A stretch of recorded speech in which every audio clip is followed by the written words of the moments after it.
بسم اللہ الرحمن الرحیم۔ حضرت عمر فاروق اعظم کا یہ فتویٰ دینا کہ عورتیں مسجد میں نہیں آ سکتی، اس کو حضور سرور کونین صلی اللہ علیہ وسلم کے فتوے کہ جو حضور سرور کونین نے فرمایا کہ عورتوں کو مسجد میں آنے دو، اس فتوے کے معاذ اللہ مخالف اور معارض قرار دیں گے۔ جی ہاں، قدیم زمانے سے لوگ امیر المؤمنین عمر رضی اللہ عنہ کی طرف ناحق یہ بات منسوب کرتے چلے آ رہے ہیں، لیکن کوئی دکھا نہیں سکتا کہ امیر المومنین نے یہ جملے کہے ہوں کہ ہم نہیں آنے دیں گے عورتوں کو مسجد میں، یا یہ کہ عورتیں مسجدوں میں نہ آئیں، ایسی کوئی بات امیر المومنین سے ثابت نہیں۔ تمام کے تمام اہل بدعت بھی امیر المومنین عمر کی طرف منسوب یہ قول صحیح سند کے ساتھ ثابت نہیں کر سکتے۔ البتہ اس کے برعکس صحیح بخاری میں یہ روایت موجود ہے۔ دیکھیے حدیث نمبر 900، عبداللہ بن عمر رضی اللہ عنہما فرماتے ہیں کہ عمر کی بیوی فجر اور عشاء کی نماز باجماعت ادا کرنے کے لیے مسجد میں آتی، تو ان سے کہا گیا آپ گھر سے کیوں نکلتی ہیں جبکہ آپ کو معلوم ہے کہ امیر المومنین عمر کو آپ کا نکلنا برا لگتا ہے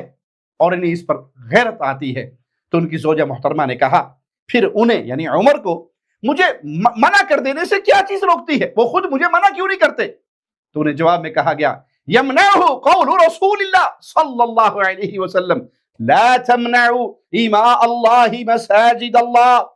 ابن عمر نے فرمایا ان کو منع کرنے سے رسول اللہ صلی اللہ علیہ وسلم کا یہ فرمان روکتا ہے کہ اللہ کی بندیوں کو اللہ کی مسجدوں میں آنے سے مت روکو۔ مسند احمد جو 50 جلد والا نسخہ ہے اس کے جلد نمبر 8 اور صفحہ 116، حدیث نمبر 4522 عبداللہ بن عمر سے روایت ہے، فرماتے ہیں عمر کی زوجہ مسجد میں نماز ادا کرتی تھی،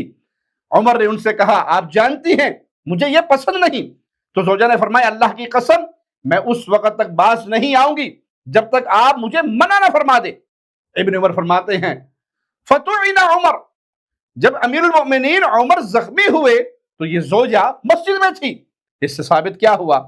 کہ امیر المؤمنین نے آخری وقت تک اپنی زوجہ کو مسجد میں آنے سے منع نہیں کیا، کیونکہ رسول اللہ صلی اللہ علیہ وسلم کی حدیث موجود ہے اللہ کی بندیوں کو اللہ کے گھروں میں آنے سے نہ روکو۔ جو لوگ ان کی طرف یہ بات منسوب کرتے ہیں کہ انہوں نے عورتوں کو مسجد میں جانے سے روک دیا تھا، یہ ایک الزام ہے جس کا حقیقت سے کوئی تعلق نہیں۔ مفتی صاحب کی ذمہ داری ہے کہ وہ اپنے بیان کردہ اس روایت کا ثبوت پیش کریں جس میں اس بات کا ذکر ہو کہ خواتین عائشہ صدیقہ رضی اللہ تعالی عنہا کے پاس آئی اور کہا کہ دیکھیے امیر المومنین عمر نے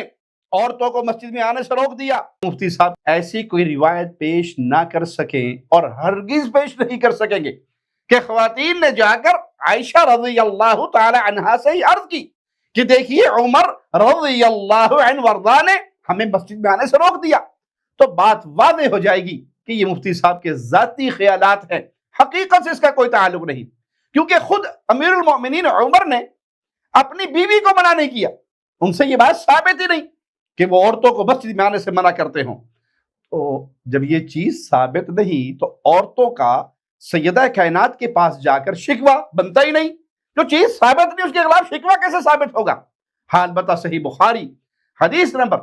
869 میں اور صحیح مسلم حدیث نمبر 445 میں اتنی بات ضرور ہے کہ ام المومنین عائشہ رضی اللہ تعالی عنہ نے فرمایا تھا آج عورتوں میں جو باتیں پیدا ہو گئی اگر رسول اللہ صلی اللہ علیہ وسلم ان باتوں کو پا لیتے تو ضرور خواتین کو مسجد میں آنے سے منع فرما دیتے، لیکن خود امی عائشہ رضی اللہ تعالی عنہ ام المؤمنین وہ خواتین کو مسجد میں جانے سے منع نہیں فرماتی تھی بلکہ آپ خود بھی مسجد جایا کرتی تھی۔ صحیح مسلم حدیث نمبر 2254 دیکھ لیجئے، ابو سلمہ بن عبد الرحمن فرماتے ہیں ان عائشہ لما توفی سعد بن ابی وقاص قالت ادخلوا به المسجد حتى اصلی علیہ، جب سیدنا سعد بن ابی وقاص رضی اللہ عنہ وارضاہ فوت ہوئے تو سیدہ کائنات نے فرمایا ان کا جنازہ مسجد میں لائیں تاکہ میں ان کی نماز جنازہ پڑھوں۔ اس بات پر اعتراض کیا گیا تو سیدہ عائشہ نے فرمایا اللہ کی قسم رسول اللہ صلی اللہ علیہ وسلم نے بیضاء کے 2 بیٹوں سہیل اور اس کے بھائی سہل کا جنازہ مسجد میں ہی پڑھا تھا۔ سعد بن ابی وقاص رضی اللہ عنہ وارضاہ 55 ہجری کو فوت ہوئے اور ام المؤمنین عائشہ رضی اللہ تعالی عنہ کی وفات 58 ہجری کو ہوئی۔ اس حدیث سے معلوم ہوا کہ مومنوں کی ماں عائشہ اپنی آخری عمر تک بھی مسجد میں آتی رہی. اگر وہ خواتین کے مسجد میں جانے کو ممنوع سمجھتی تو خود بھی نہ تشریف لاتی. اللہ سے دعا ہے اللہ ہمیں سنتوں پہ عمل کرنے کی توفیق عطا فرمائے، بدعتوں سے بچائے اور بدعتوں کے دفاع کرنے سے بچائے،